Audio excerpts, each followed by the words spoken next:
Você acha que negociação é só falar de preço? Bom, negociação definitivamente não é só falar de preço, né? Eu acho que quem foca só no preço acaba deixando alguma coisa na mesa.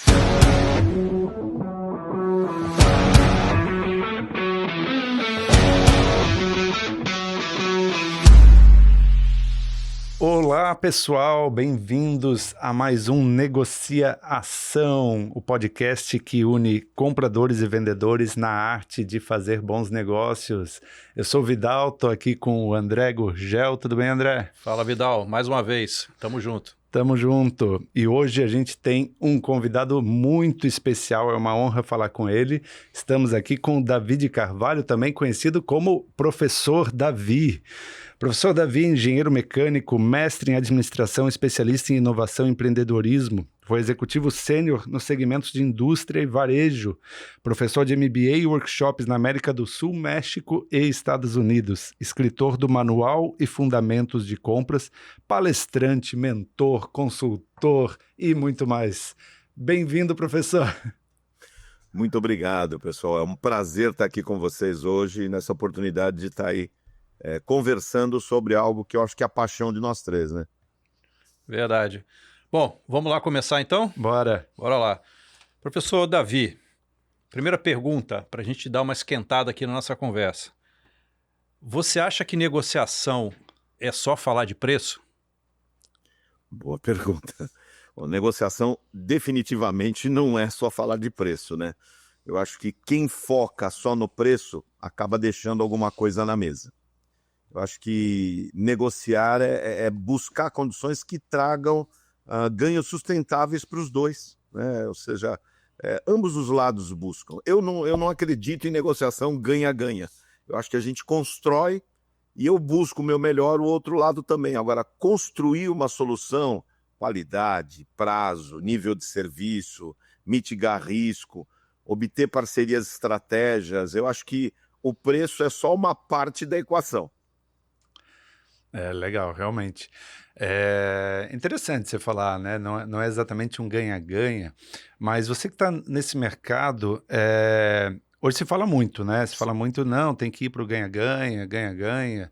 A gente que já está aí, o André estava brincando antes aqui do Clube dos 25 mais, que é mais de 25 anos em compras, né? Foi de outra época, né? Foi de uma época que tinha que apertar, tinha que fazer acontecer, tinha que buscar resultado. Hoje, no mercado, você ainda vê muita gente, primeiro, que ainda acredita que negociar é só sobre preço, e segundo, que ainda olha para o fornecedor como aquele cara que, ou tem que apertar, quer tirar vantagem, deixa eu espremer esse cara para eu ter o meu resultado, porque é isso que eu preciso. Como é que está isso hoje no mercado? Olha, super legal isso que você perguntou, porque dá a oportunidade de falar um pouquinho com relação a como o vendedor enxerga. Nós também trabalhamos com vendedores e uma reclamação muito grande que a gente ouve nos treinamentos quando a gente está com os vendedores é que os compradores acabam perdendo a oportunidade de construir negócios nessa busca muito grande pelo valor e o valor. Eu até entendo do lado dos compradores, defendendo um pouco o nosso peixe, que ele é pressionado internamente por saving, as metas, isso tem bastante, mas as empresas acabam não percebendo esses outros ganhos. Mas eu acho que a missão do comprador é trazer isso. Então, hoje eu percebo que existe essa tensão muito grande pela competitividade dos negócios e acaba se perdendo a oportunidade de olhar os outros ganhos. Ou seja, se pensa no menor preço e não no melhor preço, né? Ou seja, é como o velho mestre Peter falava, né? O Peter Kraujik falava, comprador, olhe o valor total, o custo total, pense no todo, né? Então, esse que eu acho que é o caminho, mas hoje a pressão é muito grande e os compradores acabam focando muito isso e perdendo outras oportunidades de outros aspectos dentro da negociação que podem trazer um resultado melhor para a empresa. Professor, aproveitando esse ponto aí, que eu acho que dá para a gente explorar bastante, a gente também tem uma aproximação com uma mídia de vendedores aí em São Paulo, que é o Bootcamp, os nossos amigos lá do Bootcamp, e a gente também escuta dores do lado dos fornecedores, dos vendedores, em relação a essa relação, né? O senhor acabou de comentar, inclusive, isso. A gente tem objetivos diferentes, básicos, que obviamente o comprador tem essa questão da meta do saving, isso todo mundo sabe, inclusive os vendedores. E, óbvio, os vendedores têm também uma meta de margem, né, de ter uma rentabilidade na venda, não é só vender, ter uma venda saudável, vamos dizer assim. Só que além desses objetivos, eventualmente existem outros aspectos de interesse dos vendedores e dos compradores. Qual dica prática, né, que o senhor daria, tanto para os vendedores quanto para os compradores, para que eles possam ter esses objetivos claros ou bem mapeados e, de certa forma, atendidos numa negociação? Olha, isso é o que a gente fala muito nos treinamentos, né? Pessoal, tem que se preparar para negociar. E se preparar analisando não só o preço, mas analisando as outras oportunidades. Com quem eu estou negociando? Essa pessoa também tem objetivos. Quem é a empresa que eu estou negociando? Qual o momento dessa empresa? Ela perdeu um grande cliente? Ela está crescendo? Ou seja, se ela está crescendo, capital é importante, condição de pagamento é algo que vai atrair o outro lado. Ela perdeu um grande cliente, é volume. Quer dizer, fazer uma preparação na qual eu faço um diagnóstico buscando informação. Hoje, o pessoal de vendas já faz isso, eles têm área de pré-vendas, marketing, inteligência de mercado, que é super comum nas áreas de vendas e não é muito comum nas áreas de compras.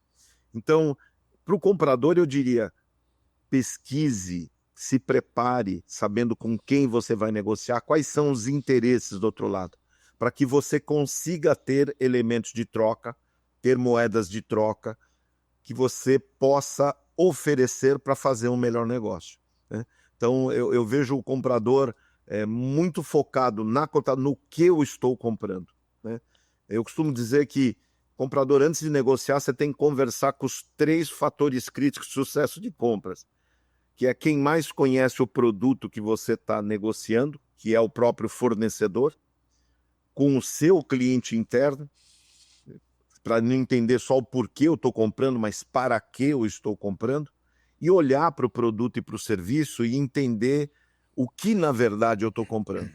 Então, eu costumo dar muito exemplo, você vai comprar veículo para frota de vendedores, o que você está comprando? Você não está comprando carro, você está comprando mobilidade. Então, entenda na negociação que é isso, o seu elemento de negociação. E para o vendedor, eles já fazem isso muito bem, mas eu acho que o importante é ele olhar a relação, as oportunidades de negócio fora aquilo que ele está negociando.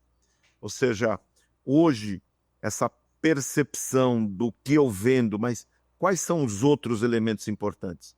O logo do meu cliente, ele me traz alavancas de venda? Ou seja, essa empresa, que outros negócios ela pode propor? Eu acho que explorar esse aspecto ajuda a construir uma relação e ter um resultado melhor. Então, respondendo a tua pergunta diretamente, se prepare para a negociação buscando conhecer o outro lado, na busca do melhor preço e não do menor preço. Que bacana, legal.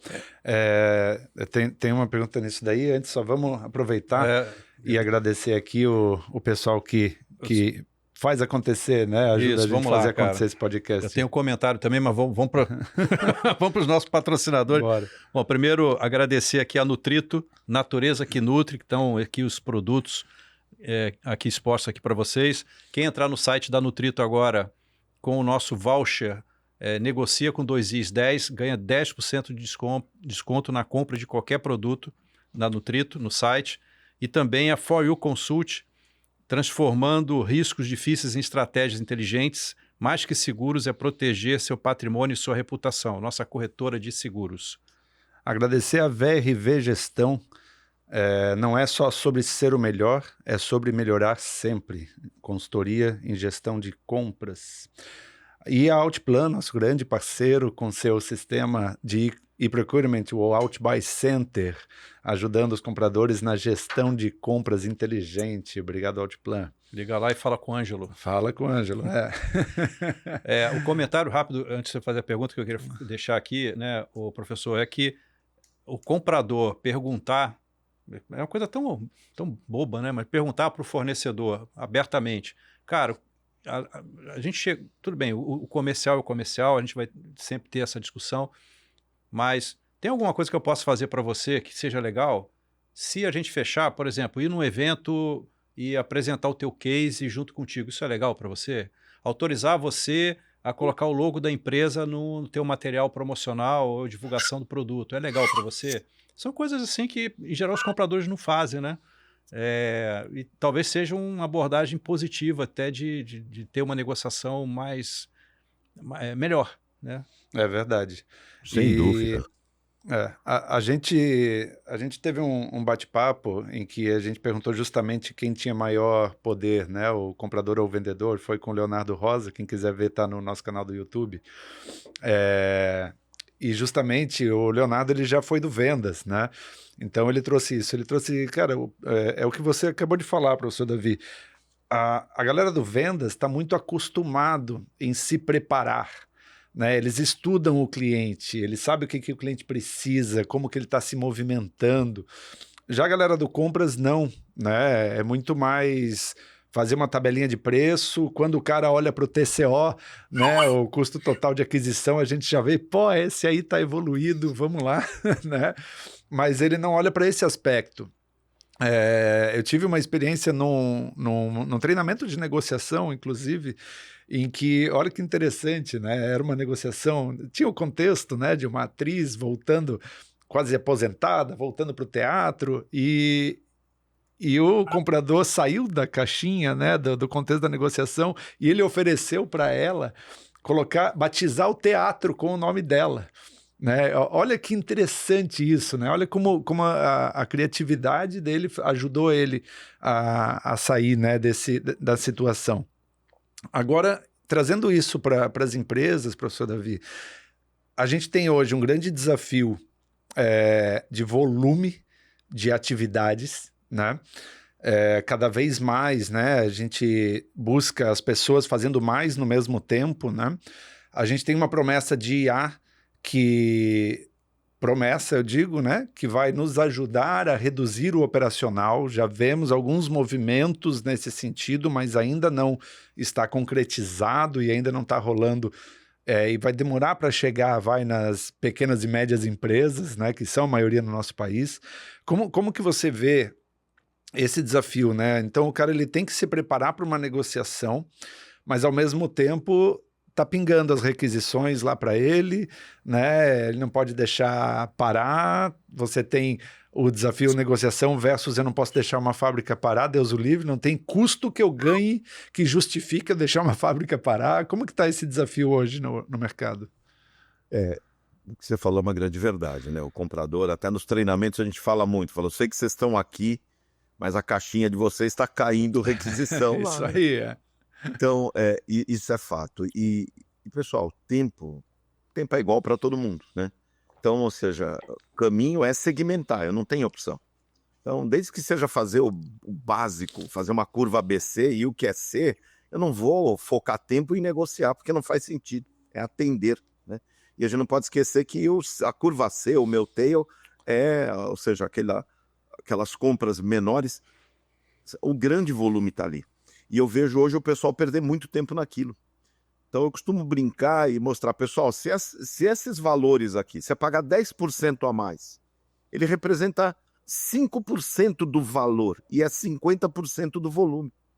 Então foca naquilo que tem valor. Então segmentar, pode usar a matriz Kraujic, pode fazer curva ABC, por importância no negócio ou para quem está mais perto do varejo ou mais perto do cliente final, dar prioridade para os itens que têm impacto no cliente, ou seja, adotar um critério e segmentar aquilo que eu vou me dedicar mais tempo para eu poder ter essa negociação estratégica mais significativa e aquilo que eu vou colocar pedido e ponto final, né? Então, eu acho que essa é a melhor solução, porque a pressão, como você falou, vai continuar. Vai continuar e cada vez aparece algo novo. Eu brinco, na época que eu era comprador, o indicador de compras era número de pedidos, gente. Então caiu uma requisição de 30 linhas, você metia 30 pedidos, que isso era medido pelo número de pedidos emitidos. Hoje, aí vem saving, aí vem qualidade de fornecimento, entrega, satisfação do cliente final, sustentabilidade, governança, o lado social de respeito à diversidade, não ter trabalho escravo nos serviços. Quer dizer, as pressões vão ser cada vez maiores. Por quê? Porque compras representa mais de 50% do faturamento. Então, o impacto tem que ser estendido para a cadeia. Então, se eu parto desse princípio, eu tenho que segmentar, senão não vou dar conta de tudo mesmo, não tenha dúvida, né? O dia tem 24 horas para todo mundo. Então... André, depois você faz duas também, mas deixa eu aproveitar o gancho aqui. Não, fica tranquilo. Porque essa não é para o time de compras, essa pergunta. Essa pergunta é para os gestores das empresas. Como que, na tua opinião, os gestores do negócio estão preparados para esse tipo de atuação em segmentação? Porque eu vejo muito... quando finalmente a gente consegue fazer que o comprador faça isso e olhe para a curva C dele como realmente tem que ser, deixa eu só entregar isso. Mas eu ainda vejo muito, tanto o requisitante interno quanto um gestor que faz aquele famoso, procurei aqui no Mercado Livre e esse copo aqui que você pagou R$35, eu achei por 30, cara. Você tá maluco? Se eu fazendo essa pesquisa, por que você não consegue comprar mais barato? E é um item lá da curva C, justamente. Então, como que os gestores estão preparados para isso? Porque não adianta a gente falar e mostrar esse tipo de ganho para os times de compras se a alta gestão não embarcar junto, né? Olha, Vidal, isso é algo que a gente percebe, até às vezes... dando treinamento, o próprio gestor que contratou o treinamento, puxando o comprador do treinamento para atender uma emergência, né? Você percebe que fala, poxa, eu acho que talvez as empresas, nessa de promover o melhor comprador, esqueceu de preparar ele para ser gestor. Ou seja, a preparação para a liderança é algo que algumas pessoas vão adquirindo pela percepção, porque ela é mais perceptiva, ela percebe que o caminho da liderança é diferente. Nós temos vários profissionais que nos procuram para fazer mentoria, para se preparar para a liderança ou poderem ter uma liderança melhor. Por quê? Porque é uma missão diferente. Uma coisa é você cuidar das necessidades da empresa, outra coisa é cuidar das necessidades de um time. Então, essa diferença é olhar para o time e entender que agora você não deve mais se preocupar com as compras, é o time que tem que se preocupar com a compra. Você tem que se preocupar com o time, fazer esse time evoluir. E aí você precisa, o exemplo que você deu é ótimo, eu preciso priorizar as coisas certas, nos meus exemplos, nas minhas reuniões de feedback, e eu preciso cobrar a evolução dele. Eu preciso motivá-lo para ir buscar conhecimento, é lógico, mas eu preciso dar o exemplo.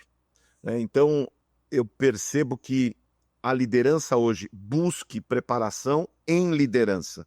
Você já é um excelente comprador, você já é um excelente profissional de compras, e por isso que você talvez tenha atingido essa posição, seja na entrevista que você fez para outra empresa, ou seja a promoção que você teve dentro da sua própria empresa. Mas perceba que a sua missão agora é cuidar de gente. Então é fazer essas pessoas evoluírem. E não se esqueça que essas pessoas te olham como exemplo. Elas querem chegar onde você chegou. Então as suas atitudes são mais importantes do que aquilo que você fala. Porque elas vão te observar e falar, peraí, mas o discurso não está batendo com a atitude, né? Eu costumo dizer que confiança é uma fórmula matemática, é comportamento mais comunicação. Se o meu comportamento não é igual, em quem que a gente confia? Em quem faz o que fala. Então, atenção no seu comportamento e busque conhecimento de liderança para cuidar das pessoas e fazer essas pessoas crescerem. Você vai ganhar duas coisas. Primeiro, o respeito das pessoas você já tem, porque você é o líder, mas você vai ter aquele respeito pessoal, que a pessoa valoriza você como líder, mas como mentor, como uma pessoa que, além de ser onde ela quer estar, é o caminho para ela evoluir. Os seus exemplos falam muito mais. E esse exemplo que você deu foi fantástico. Cobre curva A, cobre estratégia da curva A. Da curva C, cobre atendimento, né? Show de bola. Bom, primeiro eu queria fazer um comentário, a primeira pergunta, né? Questão da curva C e da operação, mais um comentário, né? Que eu sempre entendi que não importa onde você esteja dentro da empresa, aquela função que você exerce é o teu sapato que está apertando o teu pé. Logo, é você que tem que propor alguma coisa para melhorar aquela dor, aquele incômodo. Então, eu acho que o comprador tem que ter uma postura também propositiva. Se o cara tem lá um caminhão de REC para atender, de curva C, cara, será que tem algumas coisas que são repetitivas que eu posso propor um contrato e tirar essa demanda de cima, porque o atendimento vai ser via um catálogo? Será que tem coisas que dava para trocar por um serviço e não ficar comprando material? Como você falou do carro, eu estou comprando parafuso, será que eu não consigo um fornecedor que faça uma manutenção, não terceirizar alguma etapa? Enfim, eu acho que como a dor está na mão do comprador, que está atuando também, é não esperar que o gestor traga uma solução para aquela dor, mas que ele também tenha uma proposta, até porque ele conhece muito melhor do que ninguém outro do que está realmente acontecendo no dia a dia. Então, é só um complemento, na minha opinião, sobre essa questão da curva C e a postura que eu esperava, né, dos compradores que tinham nos meus times, tá? Não, e a pergunta... Não, desculpa, Gurgel, mas se você permite, isso que você falou é uma grande verdade. Eu vejo muitas vezes o comprador com receio de... O comprador ficar bravo porque ele propôs um fornecedor e a área técnica não aceitou, ou ele propôs uma transformação no processo e a liderança não aceitou. Eu acho que ele não tem que se impactar com a resposta, mas ele tem que estar preocupado em fazer isso que você falou, em dar a proposta, porque ele tem que propor mudanças. Ele tem que mostrar que ele é criativo. Se a liderança vai aceitar ou não, eles têm a razão dele, mas a minha missão é propor fazer diferente, né? Como dizia Einstein, né? Ou seja, loucura é eu querer resultado diferente e continuar fazendo do mesmo jeito. Não vai funcionar. Então, propor tem uma mudança técnica, um escopo, tem que propor, tem que colocar mesmo para sair do lugar comum. Né? E ser incansável. Para ser reconhecido como alguém que tem ideias e que propõe. Né? E tem que ser incansável também, né? Porque é isso, tentei aqui, esse requisitante não deu com esse processo, não quer dizer que com outro não vai funcionar, né? Sem dúvida. Tem que ser incomodado. E esse incômodo gere o movimento de, se ele não tem a resposta, que a gente estava conversando até antes de chegar aqui, né? Vai buscar alguma solução para atender aquela dor. Agora, ficar sofrendo a dor e reclamando é o pior cenário, né? Você sabe que tem um treinamento que a gente faz hoje bastante, que é gestão do stakeholder. Como me relacionar. Normalmente empresas compram muitos serviços, são as que mais buscam isso, mas como que eu entendo o outro lado? Sabe? Então, aprender a fazer o mapa da jornada do cliente, o mapa da empatia, e aprender a se relacionar para propor soluções e também o básico, né? Aprender a ouvir muitas vezes, né? Verdade. Bom, mas a minha pergunta, né, eu já tinha até formulado, Davi, você acabou trazendo um pouco do que eu ia te perguntar, que é a questão de liderança, né? Você falou do perfil que o comprador tem que assumir quando ele assume uma liderança, que ele cuida do time, não cuida mais das compras, né? Mas a pergunta que eu queria te fazer é o seguinte, imagina uma situação hipotética, eu e o Vidal somos compradores de uma determinada empresa, eu quero ser o gestor e o Vidal também quer ser o gestor, mas só tem uma cadeira. Que conselho você daria para o comprador, quais passos ele deveria tomar para se destacar e ser o escolhido para ser o próximo gestor, né? Qual é a jornada? Ele continua fazendo compras, mas ele tem que demonstrar de alguma forma que ele tem mérito para ser promovido, né? Fazer essa virada aí de carreira. Quais são os elementos, ou as entregas, ou a postura, enfim, conjunto da obra que ele tem que fazer para ser o escolhido para dar esse passo para frente?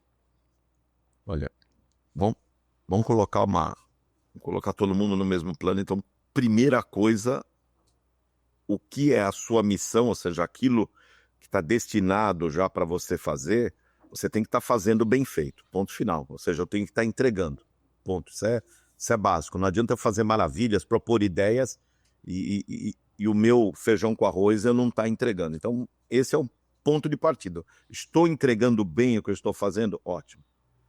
E aí, para mim, são 3 características fundamentais do bom, de quem quer realmente se destacar. A primeira é ter disciplina, ou seja, ser uma pessoa que atende os compromissos, quando fala com as pessoas, está com as pessoas, olha nos olhos, quer dizer, ter disciplina nos relacionamentos, nos horários, naquilo que eu entrego, eu acho que isso é super importante. O segundo ponto é ter resiliência. Resiliência, até eu brinco muito com o pessoal na aula, eu falo, levanta da cadeira, olha a cadeira que você estava sentado. Ela voltou ao normal? Saiu a marca lá do seu bumbum? Pergunta para ela se você estava pesado. Senta agora. Ela reclamou? Não. Isso é resiliência. Ou seja, a pressão vem, a pressão vai e eu continuo normal. Então, resiliência é importante. E o terceiro ponto que eu acho indispensável é o que você falou, Gugel, é proatividade.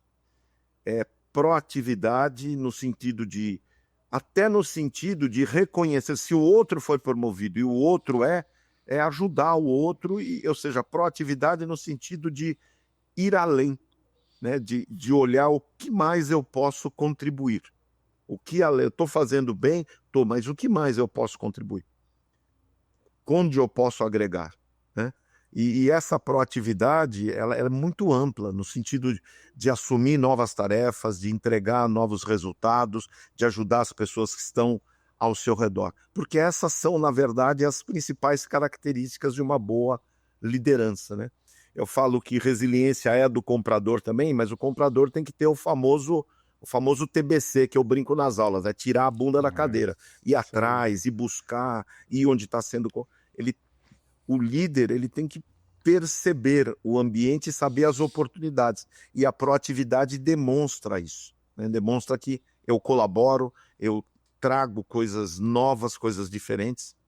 E se pudesse acrescentar um plus, como o pessoal fala, um plus a mais, busque conhecimento.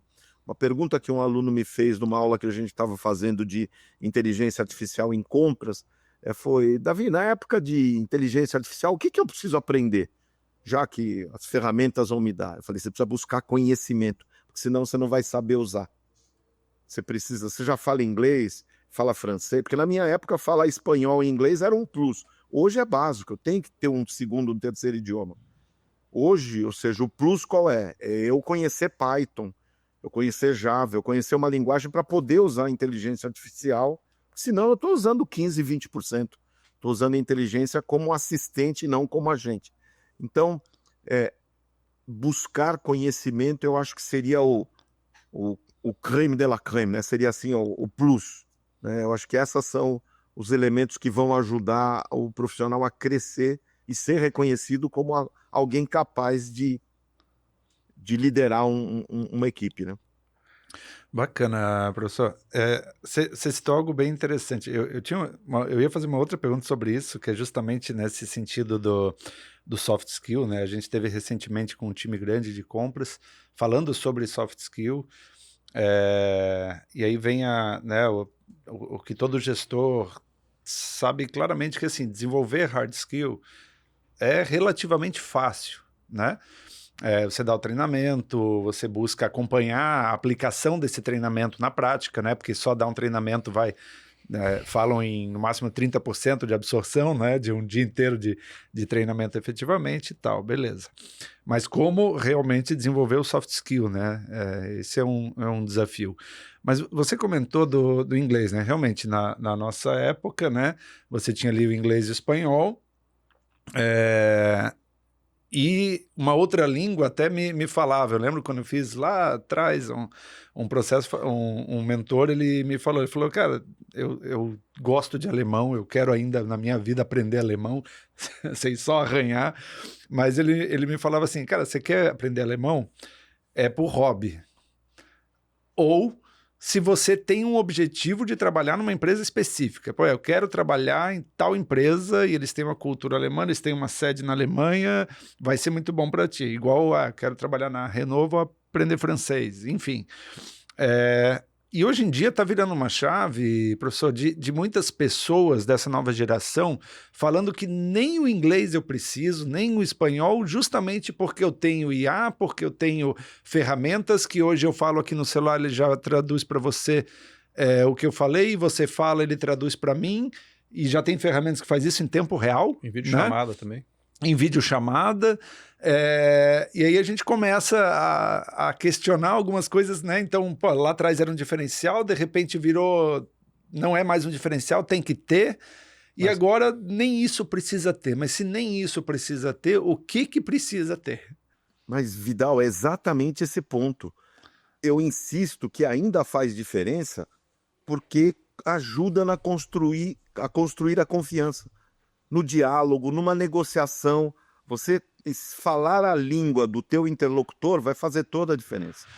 E com relação à busca por conhecimento, ler o livro no idioma que ele foi escrito faz toda a diferença, porque a tradução perde.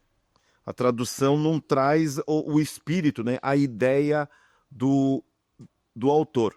E também na naturalidade, na velocidade em que eu coloco as coisas, né? Não fica truncada a conversação. Eu acho que no futuro, sei lá, se a gente vai começar a instalar circuitinho no cérebro, o futuro a Deus pertence, mas hoje ainda é super necessário o conhecimento.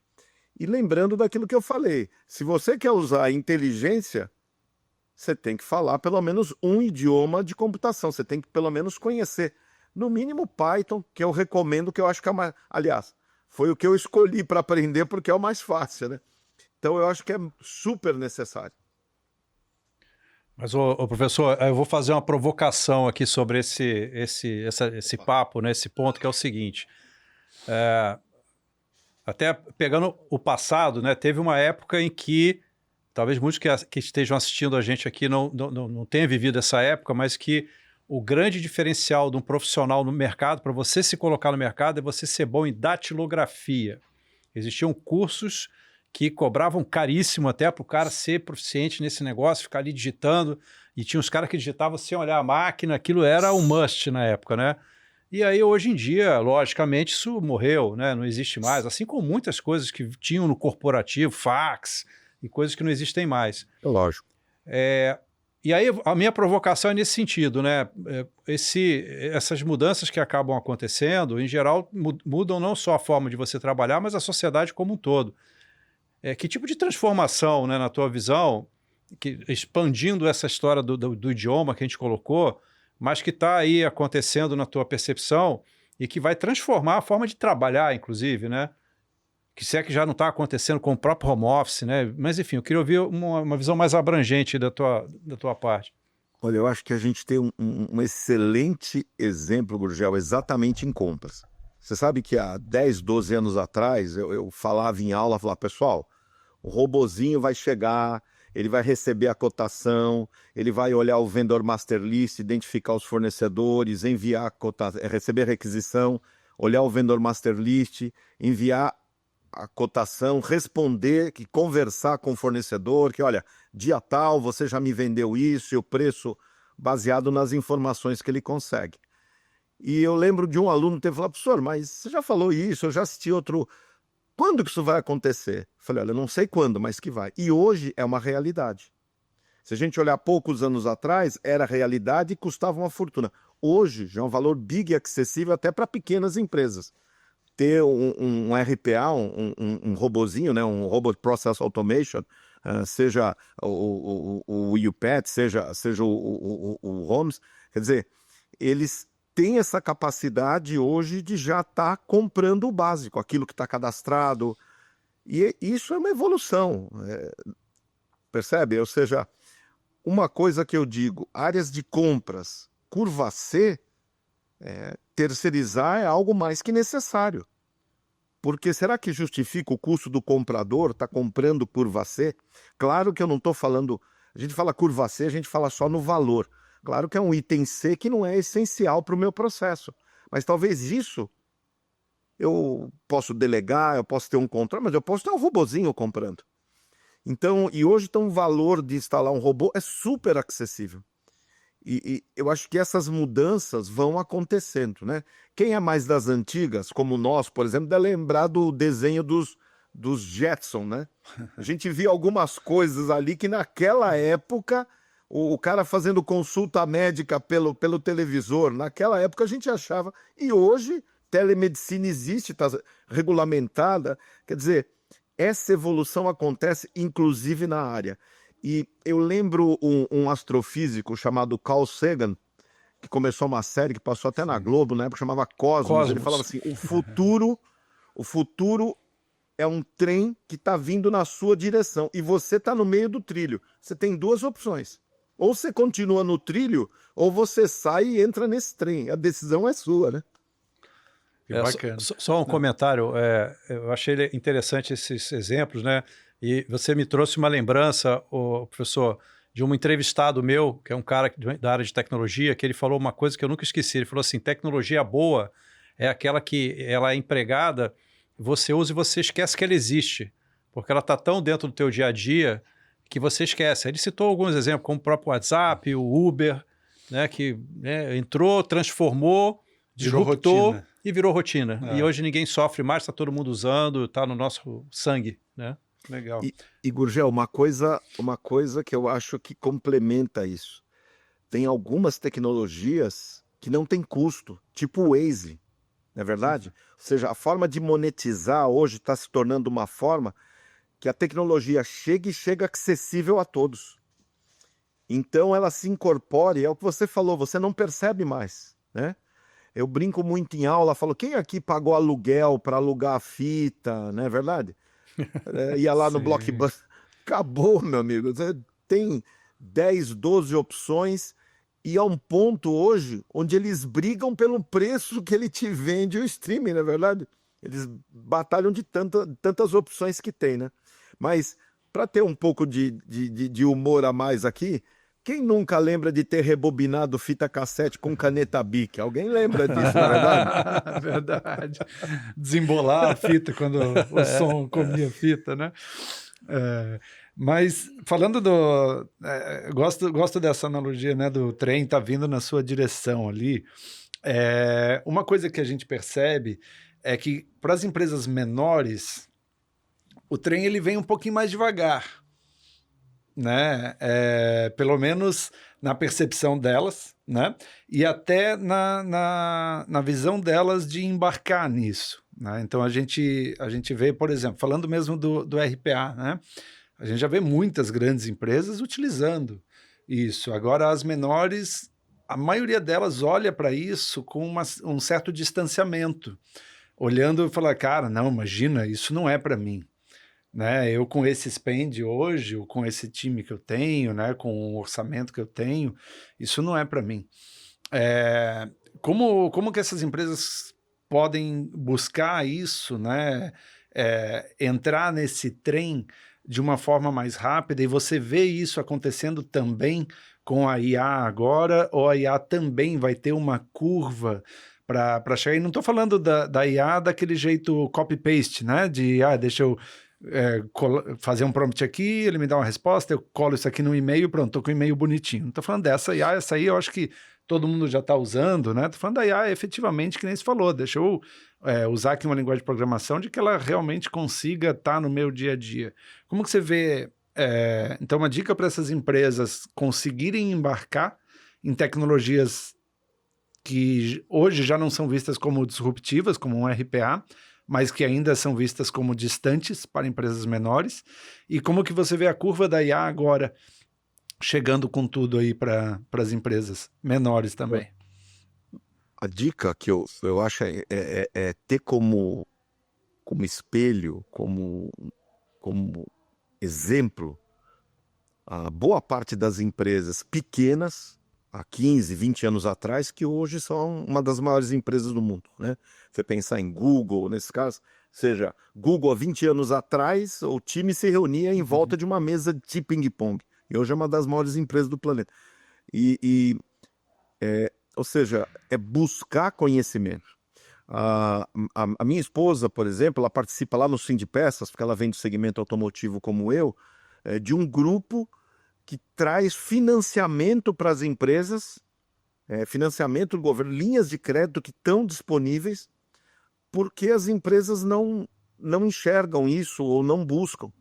Então, ou seja, é buscar isso. Tem governos, tem entidades que financiam ou que pelo menos abrem as portas para um relacionamento mais factível, né? Então, não colocar paradigmas, ou seja, bom, não é para mim, mas se eu tivesse, aonde que eu iria, né? Usar aquele princípio de projeção de futuro. Ou seja, se eu tivesse lá, o que estaria acontecendo? Então, existem linhas de crédito, existem empresas que muitas vezes colocam à disposição durante um período, aproveitar essas oportunidades. Ir atrás porque realmente elas são impactadas. A competitividade talvez não seja tão grande, elas são impactadas, mas eu costumo dizer que independência ou morte foi no século passado. Nesse século é interdependência ou morte. Eu preciso me relacionar o máximo possível e capturar essas oportunidades de um aprendizado, de uma linha de crédito, de uma organização que consiga, porque quanto mais competitivo você for, mais rápido você cresce. Então, às vezes, se eu penso em não fazer um investimento, não trazer alguém de fora, um consultor, não trazer um treinamento, não buscar uma plataforma, conhecimento é chave e há muito tempo. Então, está mais que na hora de quebrar esse paradigma e ir buscar, né? E buscar. E aí, um conselho que eu dou é busque pessoas que estão na área, né? Ou seja, eu vejo no nosso segmento, por exemplo, muita gente que vem de outra área e estende o seu serviço. Não, busque alguém que é do ramo, porque esse conhece, né?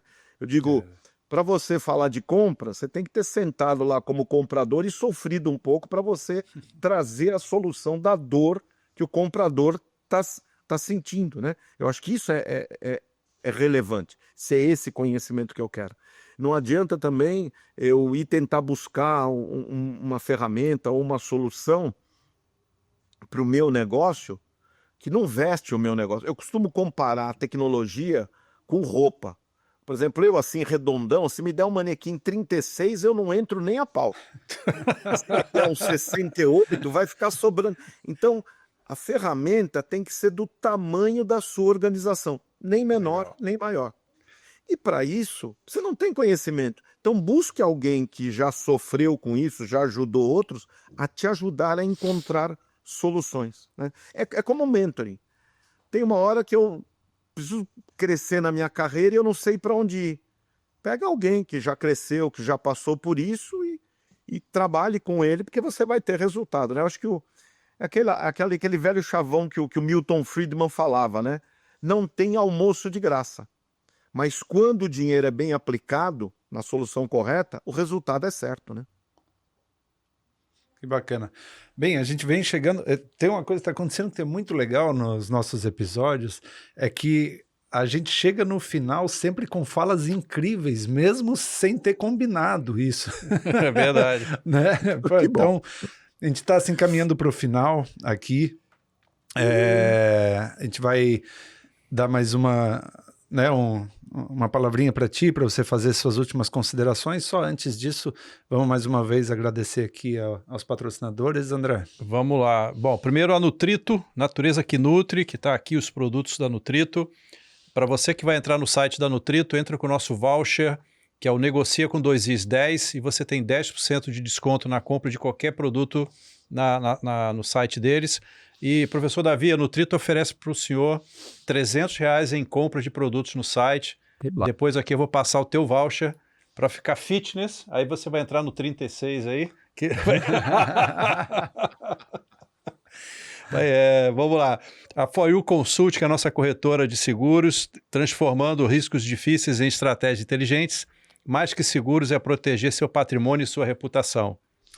A VRV Gestão, consultoria que ajuda a área de compras na evolução estratégica de sua área. E também a Outplan, nosso parceiro aí que tem a ferramenta de procurement, o Outbuy Center, ajudando as equipes de compras na gestão de compras inteligente, justamente do que falávamos agora de achar a ferramenta de tecnologia do seu tamanho, né? Então, gente, troque uma palavra, conheçam o software Outbuy Center, um baita de um software de procurement aí. Professor, muito obrigado pela tua presença, foi um papo muito legal. Por favor, fica à disposição para fazer as últimas considerações, o último recado para essa galerinha que vai nos ouvir aí. Bom, eu só tenho a agradecer vocês pela oportunidade, gente. Parabéns pelo trabalho que vocês fazem, porque isso contribui para os profissionais da área de compras. Eu acho que esse é o nosso grande objetivo, né? Eu tenho como objetivo de vida ajudar as pessoas. A única forma que eu tenho de agradecer aquelas pessoas que um dia me pegaram e falaram: filhinho, ó, vem cá que não é assim, ó, é desse jeito, aqui me ensinaram, é divulgando o que eu sei. Então é isso que eu faço e tenho como meta de vida. E digo para os compradores, para os profissionais de compras, não parem de aprender. Aquele conceito que o Alvin Toffler trouxe do Long Life Learning, né? Ou seja, analfabeto do nosso século não é quem não sabe ler e escrever, é quem não sabe aprender, desaprender e reaprender. Então, busque conhecimento, porque isso é chave. Bacana. Fantástico. Muito obrigado mais uma vez. Obrigado, André. Obrigado, professor Davi. Espero que a gente possa, em breve, se encontrar novamente. Tá bom? Com certeza. Muito obrigado a todos que prazer. participaram. Sigam a gente nas redes sociais e um grande abraço a todos. Abraço a todos. Ativem o sininho para novos episódios e a gente se vê no próximo. Um abraço. Valeu, gente. Um abraço. Um abraço, pessoal.